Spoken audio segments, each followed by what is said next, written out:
Hi friends, ബൈത്തുൽ ഗാർഡനിൻ്റെ പുതിയൊരു വീഡിയോയിലേക്ക് എല്ലാ പ്രിയപ്പെട്ട കൂട്ടുകാരെ സ്വാഗതം ചെയ്യുന്നു. എല്ലാവർക്കും സുഖമാണെന്ന് വിശ്വസിക്കുന്നു.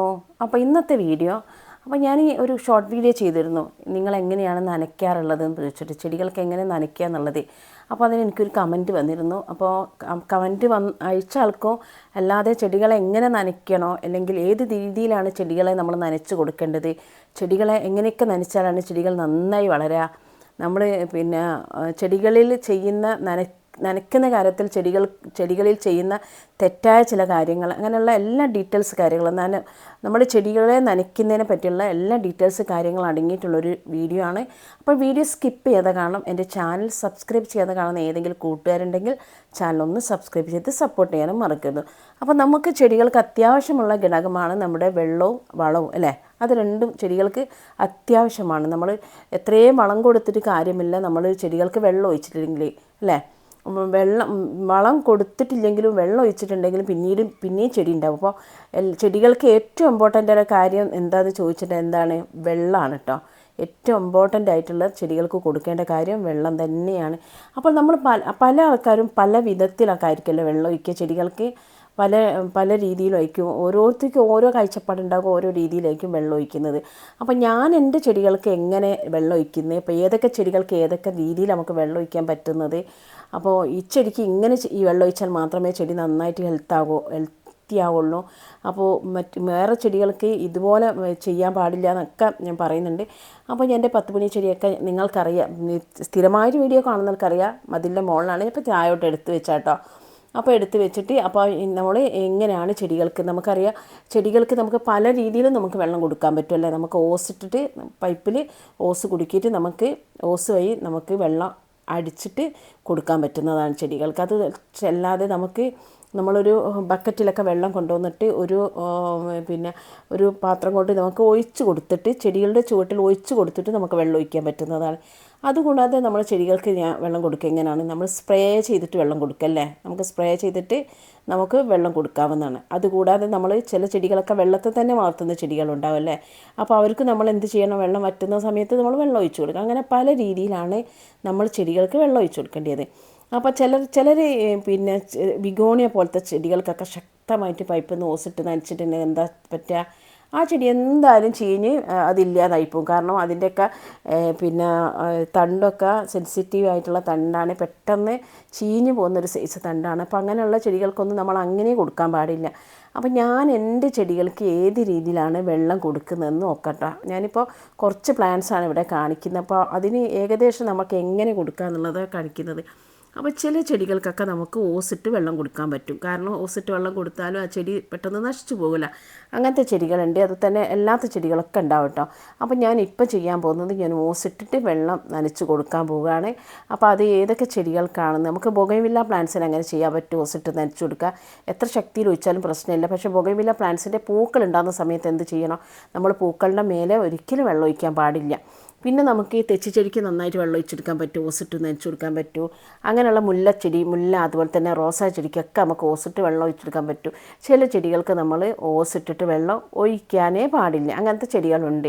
അപ്പോൾ നിങ്ങൾ എങ്ങനെയാണല്ലോ വെള്ളം ഒഴിക്കുന്നതെന്ന് കമൻറ്റ് ചെയ്യട്ടോ. അപ്പോൾ ഞാൻ ഈ ചെടിക്ക്, ഇതിപ്പോൾ കാണിക്കുന്ന ചെടിക്ക് ഞാനിപ്പോൾ ഓസിട്ടിട്ട് ഞാൻ നനച്ച് കൊടുക്കാൻ പോകാം കേട്ടോ.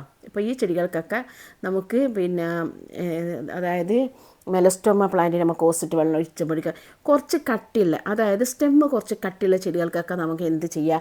ഇതിപ്പോൾ നമ്മുടെ ഡിഫൻബാച്ചി അല്ലെങ്കിൽ ഡിഫൻബാക്കിയ എന്ന് പറഞ്ഞിട്ടുള്ള ഡെംകെ എന്നുള്ള പ്ലാന്റാണ്. അതിനൊക്കെ നല്ല തണ്ടിന് നല്ല കട്ടിപ്പയിക്കും. അപ്പോൾ അങ്ങനെയുള്ള ചെടികൾക്കൊക്കെ നമുക്കിങ്ങനെ ഓസിട്ട് വെള്ളം ഒഴിച്ച് കൊടുത്താൽ യാതൊരു പ്രശ്നം ഉണ്ടാവില്ല. അപ്പോൾ ഇതിപ്പോൾ നനച്ച് കഴിഞ്ഞ് തൊട്ടടുത്ത് നമ്മുടെ കിടക്കുന്നത് നമ്മുടെ റെക്സി ബിഗോണിയാണ്. അപ്പോൾ ആ ബിഗോണിയ ചെടിക്ക് നമ്മൾ എന്ത് ചെയ്യണോ? ഓസിട്ട് നനയ്ക്കാൻ പാടില്ല കേട്ടോ, നനയ്ക്കാൻ പാടില്ല. അതിൻ്റെ തൊട്ടടുത്തുള്ളത് കെയിൻ ബിഗോണി ഉണ്ട്. പിന്നെ അതിന് അത്രത്തോളം പ്രശ്നമില്ല, അതുകൊണ്ട് നമുക്ക് നനച്ച് കൊടുക്കാം.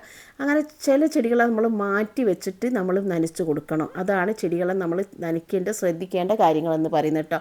അപ്പോൾ അവിടെ വരെ ഞാൻ നനയ്ക്കുന്ന, അവിടെയുള്ള പുൽച്ചെടി ഞാൻ നനയ്ക്കുന്നില്ല. കാരണം പുൽച്ചെടിൻ്റെ മുകളിലേക്ക് നമ്മൾ ഓസിട്ട് നനച്ചിട്ടുണ്ടെങ്കിൽ നമ്മളിങ്ങനെ ബുഷിയാക്കി വെച്ചിട്ട് പുൽച്ചെടിയൊക്കെ ചാഞ്ഞു പോകും, അല്ലേ? അരേലിയ പ്ലാന്റ്സിനൊക്കെ നമ്മൾ ബോൾ ഷേപ്പിലാക്കി വെച്ചിട്ട് ഇതുപോലെ ഓസിട്ടിട്ട് സ്പ്രേ ചെയ്ത് നല്ല ശക്തമായിട്ട് കൊടുത്തിട്ടുണ്ടെങ്കിൽ അരേലിയ പ്ലാന്റ് എന്തൊക്കെ ആ ബോൾ ഷേപ്പൊക്കെ മാറിയിട്ട് അങ്ങോട്ടും ഇങ്ങോട്ടും ചാഞ്ഞ് ഒരു കാണാൻ രസമില്ലാത്ത രൂപത്തിലേക്കാവും കേട്ടോ. 10 മണി ചെടികൾക്കൊക്കെ ഞാൻ ഇങ്ങനെയാണ് കേട്ടോ നനച്ചു കൊടുക്കുക. ബക്കറ്റിൽ വെള്ളം എടുത്ത് കൊണ്ടുവന്നിട്ട് ഈ രീതിയിലാണ് നനച്ചു കൊടുക്കുക. ഈ രീതിയിൽ നനച്ചു കൊടുക്കുമ്പോൾ ഒന്നാമത്തെ കാര്യം നമ്മൾ എന്തെങ്കിലുമൊക്കെ വളം കൊടുത്തിട്ടുണ്ടെങ്കിൽ ആ വളം ഒരിക്കലും നമ്മൾ ഓസിട്ട് നനയ്ക്കുമ്പോൾ അതിങ്ങനെ തെറിച്ച് പോകും. അതില്ലാതെ ആ വളം അതിൽ തന്നെ കിട്ടും, ചെടികൾക്ക് തന്നെ കിട്ടും. അങ്ങോട്ടായി പോകാത്ത രീതിയിൽ ഓവറായിട്ട് നമുക്ക് ഡ്രൈനേജിൻ്റെ താഴെ വരെ എത്തുന്ന രീതിയിലാണ് നമ്മൾ വെള്ളം ഒഴിച്ചു കൊടുക്കേണ്ടത്. ഒരുപാട് ഡ്രൈനേജ് കൂടെ വെള്ളം പോയിട്ടുണ്ടെങ്കിൽ ഒരുപാട് വെള്ളം ഒഴിച്ചാൽ നമ്മൾ കൊടുക്കുന്ന വളങ്ങളൊക്കെ ആ ഡ്രൈനേജ് ആ ചട്ടീൻ്റെ അടിയിൽ കൂടിയ മണ്ണിലേക്ക് മുറ്റത്തേക്ക് പോകും. അപ്പോൾ ആ രീതിയിലാണ് നമ്മൾ നോക്കിയതിന് ശേഷം എത്രത്തോളം വെള്ളം വേണമെന്ന് നോക്കിയതിന് ശേഷമാണ് നമ്മൾ നനയ്ക്കേണ്ടത്. അപ്പോൾ ചില പ്ലാന്റ്സിന് കൂടുതലും എൻ്റെ പ്ലാന്റ്സിന് ഞാൻ എൻ്റെ ഒരു മെത്തേഡ് ഈ ഒരു ബക്കറ്റിൽ വെള്ളം കൊണ്ടുവന്നിട്ട് സാവധാനം ഞാൻ നനച്ചു കൊടുക്കുക. അതും ഞാൻ തന്നെ നനയ്ക്കണം കേട്ടോ.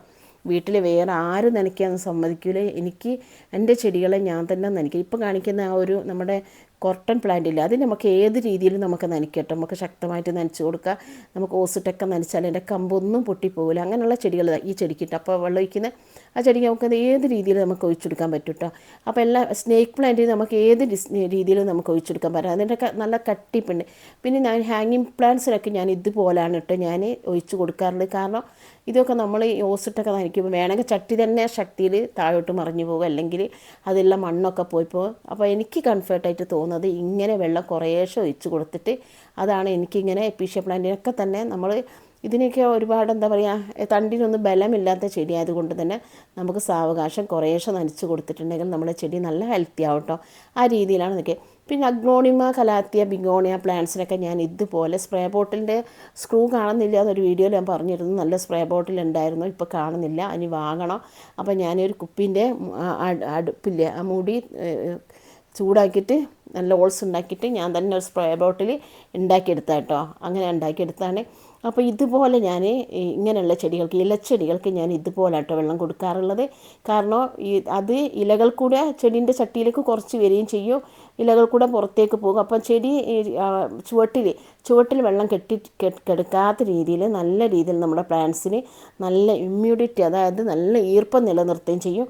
നല്ല രീതിയിൽ നമ്മുടെ ചെടി നന്നായിട്ട് വളരും കേട്ടോ. നമുക്ക് ഈ രീതിയിലാണ് ഞാൻ എൻ്റെ ഇലച്ചെടികളൊക്കെ നനയ്ക്കാറുള്ളത്. ഇലച്ചെടികൾക്ക് നമുക്ക് എപ്പോഴും നമുക്ക് നല്ലത് ഇലച്ചെടികൾക്ക് സ്പ്രേ ബോട്ടിൽ കൊടുക്കുന്നതാണ്.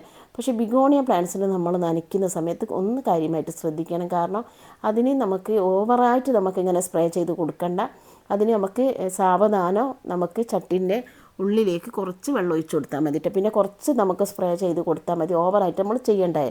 അപ്പോൾ ഞാൻ അവിടം വരെ ഓസിട്ടതിന് ശേഷം ഇവിടേക്ക് ഞാൻ ഓസിട്ട് നനയ്ക്കാത്തതിന് കാരണം ഈ ചെടിക്ക് നമുക്കറിയാം ഓസിട്ട് നനച്ചിട്ടുണ്ടെങ്കിൽ അത് എങ്ങോട്ടും ഇങ്ങോട്ടും ചിന്നിച്ചേറി ഒരു ഭംഗി ഉണ്ടാവില്ല. അപ്പോൾ ഞാൻ അതിന് വെള്ളം ഒഴിച്ച് കൊടുക്കാറാണ് പതിവിട്ട്. ഇതുപോലെ ഒഴിച്ച് കൊടുക്കുക. ഇനിയിപ്പോൾ എൻ്റെ കയ്യിൽ എത്ര ചെടി ഉണ്ടെങ്കിലും എനിക്കൊരു പ്രയാസം ഒരു ബുദ്ധിമുട്ടും തോന്നാറില്ല. കാരണം ഞാൻ ബക്കറ്റിൽ വെള്ളം എടുത്തുകൊണ്ട് വന്നിട്ട് ഞാൻ എൻ്റെ 2 ഭാഗത്തും പൈപ്പുള്ളത് കൊണ്ട് ഞാൻ ആ ഭാഗത്തുനിന്ന് ഈ ഭാഗത്തുനിന്ന് വെള്ളം എടുത്തിട്ട്, അപ്പോൾ ഒരുപാട് ഇങ്ങനെ നമ്മൾ തൂക്കി പിടിച്ച് കൊണ്ടുവരേണ്ട ആവശ്യമില്ല. അങ്ങനെ ഞാൻ ഒഴിച്ച് കൊടുക്കാറുണ്ട് പതിവ്. അപ്പോൾ അതാണ് എനിക്ക് കുറച്ചും കൂടി എന്താ പറയുക ഇതാണ് നല്ലതെന്ന് വിചാരിക്കുന്നത്. കാരണം നമ്മളെ ചെടികൾക്ക് കുറച്ച് എന്താ പറയുക ഒരുപാട് ആരോഗ്യമില്ലാത്ത ചെടികളൊക്കെ ഉണ്ടാവുമല്ലോ, തൊട്ടാ വീണ് പോകുന്ന ചെടികളൊക്കെ ഉണ്ടാവും.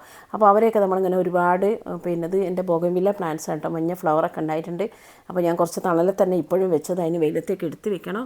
അപ്പോൾ ഇങ്ങനെയുള്ള ചെടികൾക്ക് ബോഗൻവില്ല പ്ലാന്റ്സിനൊക്കെ അപ്പോൾ നമ്മൾ എത്ര ശക്തിയിൽ ഒഴിച്ചാലും കാരണം പൂക്കളുള്ള സമയത്ത് പൂക്കളിൽ വെള്ളം വീഴാതെ നോക്കണം കേട്ടോ. അപ്പോൾ ഈ രീതിയിൽ ഞാൻ ഇലച്ചെടികൾക്ക് ഞാൻ എപ്പോഴും ഇങ്ങനെ സ്പ്രേ ചെയ്യാറാണ് പതിവ്.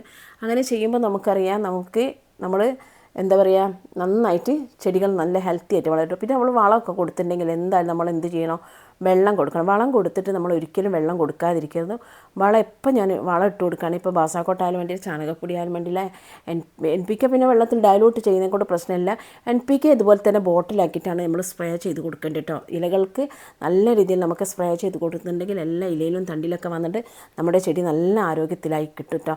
അപ്പോൾ കഴിയുന്നത് നമ്മൾ ഈ രീതിയിൽ നിങ്ങൾ ചെടികൾക്ക് നനച്ച് കൊടുക്കുകയാണെങ്കിൽ പിന്നെ നല്ല രീതിയിൽ നമുക്ക് നല്ലൊരു റിസൾട്ടായിരിക്കും ഉണ്ടാകുക. അല്ലാതെ നമ്മൾ എടുത്തിട്ട് ഒരുപാട് വെള്ളം കൊണ്ടുവന്നിട്ട് നമ്മൾ അഗ്ലോണിമ കലാത്തിയ പ്ലാന്റ്സിനൊക്കെ കൊടുക്കുകയാണെങ്കിൽ പെട്ടെന്ന് വേരൊക്കെ ചീഞ്ഞു പോകും.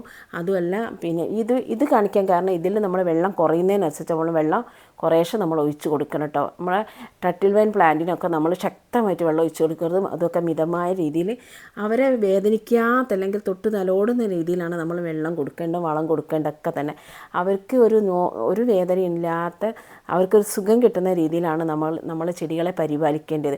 അങ്ങനെ ചെടികളെ പരിപാലിക്കുന്ന സമയത്താണ് നമ്മളെ ചെടി നല്ല ഹെൽത്തി ആവും. നമ്മളോട് കഥയൊക്കെ പറയുന്നുണ്ടാവും കേട്ടോ ചെടികൾ. നമ്മൾ കേൾക്കായിട്ടാണ് നമ്മളോട് കഥ. ഞാൻ ആ ചെടികളോട് സംസാരിക്കാറൊക്കെ ഉണ്ട് കേട്ടോ ചില സമയത്തൊക്കെ. അപ്പോൾ എല്ലാവർക്കും ഇഷ്ടപ്പെട്ടു.